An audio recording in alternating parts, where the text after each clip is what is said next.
Friends, अगर अपनी activities को थर्ड पार्टी से बचाने के लिए आप भी अगर इनकॉग्निटो मोड का ही इस्तेमाल कर रहे हो, then let me tell you one thing that you need to stop using this right away, because in this video I will share some tricks to keep your activities and searches private.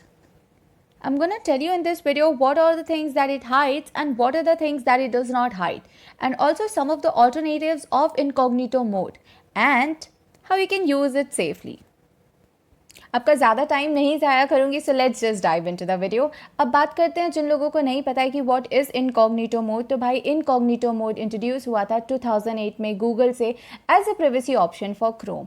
इसमें होता ये कि आप इसमें जाके कुछ भी search करो, आपकी कोई भी चीज़ रिकॉर्ड नहीं होती है, लाइक कुछ भी रिकॉर्ड नहीं होता है, और उसी के कारण इसकी थोड़ी सी रेपुटेशन भी ख़राब हो गई है, क्योंकि people use it for searching shady और NSFW things. You know what I mean, right?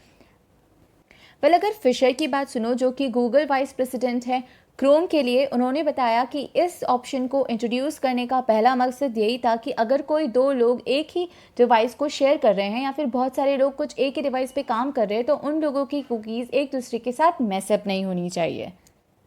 For example, अगर हस्बैंड वाइफ सेम डिवाइस को यूज़ करते हैं और हस्बैंड को अपनी वाइफ को गिफ्ट में रिंग देनी है, तो वो यहाँ पर ज़रूर फाइंड कर सकता है।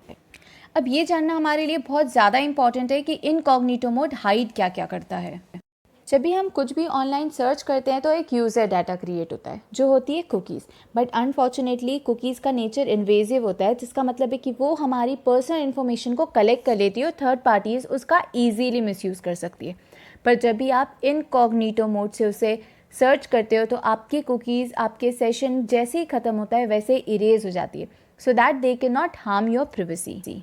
अगर इसके बेस्ट बेनिफिट की बात करूँ तो वो ये है कि इसमें सर्च हिस्ट्री जैसे ही हमारा सेशन एंड होता है वैसे ही डिलीट हो जाती है, जिसका मतलब ये है कि हम अपनी चीज़ों को बहुत प्राइवेट रख सकते हैं, क्योंकि दूसरे हमारी सर्च एक्टिविटीज़ को देख नहीं पाएंगे।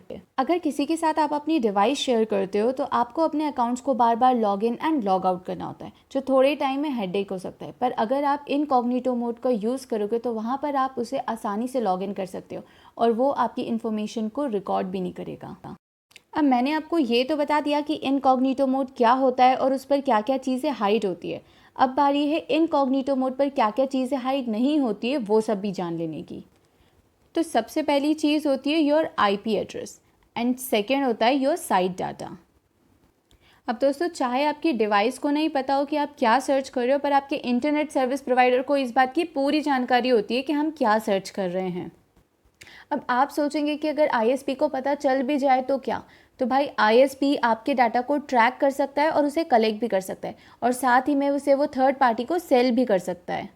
दोस्तों, सिर्फ इंटरनेट सर्विस प्रोवाइडर को ही नहीं, बल्कि अगर आप किसी साइट पर जाकर वहाँ पर लॉग इन कर रहे हो तो उस साइट को भी पता चल जाता है कि आप कौन है, और वो आसानी से आपके डाटा को कलेक्ट कर सकती है, जिससे जो मेन पर्पस है इनकॉग्निटो मोड को यूज़ करने का वही नेगेट हो जाता है। अब मैं आपको इनकॉग्निटो मोड के वो ऑल्टरनेटिव्स बताने वाली हूँ जो आप हमेशा यूज़ कर सकते हैं।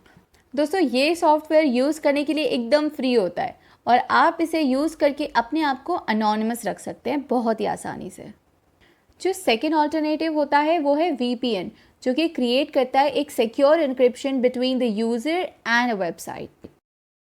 इनकॉग्निटो मोड आपकी कुकीज़ और हिस्ट्री डिलीट नहीं करता, बल्कि आपके पैसे बचाने के भी काम आ सकता है। आपने बहुत बार ये चीज़ नोटिस करी होगी कि जब भी हम किसी फ़्लाइट की टिकट देखते हैं या कुछ शॉपिंग कर रहे होते हैं तो उसकी प्राइस दूसरी बार देखने पर इंक्रीज़ हो जाती है। तो हमेशा ध्यान रखिए कि जब भी आप किसी चीज़ को ढूंढ रहे हो तो उसे इनकॉग्निटो मोड पर देखें। इससे आप वो साइट के थोड़े से पैसे बचा सकते हो, क्योंकि वो लोग को पता नहीं चलेगा कि आप क्या सर्च कर रहे हो, और इससे वो लोग प्राइस को हाई नहीं करेंगे।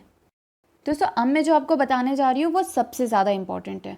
जब भी आपको कोई ऐसी लिंक मिलती है जिस पे आपको थोड़ा सा डाउट होता है या आपको इनसिक्योर लगती है, फॉर इंस्टेंस जिसमें HTTP नहीं होता है, तो उसे आप हमेशा कॉपी करके इनकॉग्निटो मोड पर ही देखें, जिससे वो आपकी इन्फॉर्मेशन के डाटा को कलेक्ट ना कर सके और आपकी पर्सनल इन्फॉर्मेशन उसके पास ना जाए। दोस्तों, अगर आपको वो ऑल्टरनेटिव्स नहीं बल्कि यही इनकॉग्निटो मोड को यूज़ करना है तो हमारे पास इसका भी सोल्यूशन है, क्योंकि मैं आपको ये भी बताऊंगी कि आप इसको कैसे सेफली यूज़ कर सकते हैं। पहली बात, मैं आपको ये बताऊंगी कि कभी भी इनकॉग्निटो मोड में कुछ भी सर्च करने के पहले आप अपने गूगल अकाउंट में लॉगिन ना करें। अगर साइन इन करना ज़रूरी हो रहा है तो आप हमेशा ये बात ध्यान रखें कि आप साइन इन करने के पहले अपनी कुकीज़ को क्लियर करें, ताकि आप गूगल को प्रिवेंट कर पाएंगे आपकी पर्सनल अकाउंट इन्फॉर्मेशन और आपकी प्राइवेट ब्राउजिंग हिस्ट्री को लिंक करने से। वैसे मैं आपको एक सीक्रेट बता रही हूँ, अगर आपको कम्प्लीटली इनविजिबल होना है ना तो आपको ब्राउज़र्स जैसे टॉर एंड डार्क वेब का यूज़ करना चाहिए। दोस्तों अगर वीडियो आपको अच्छी के साथ साथ थोड़ी हेल्पफुल भी लगी हो तो do hit the like button and leave a comment down below. Also don't forget to subscribe and hit the bell icon so that you get notified every time I post a new video.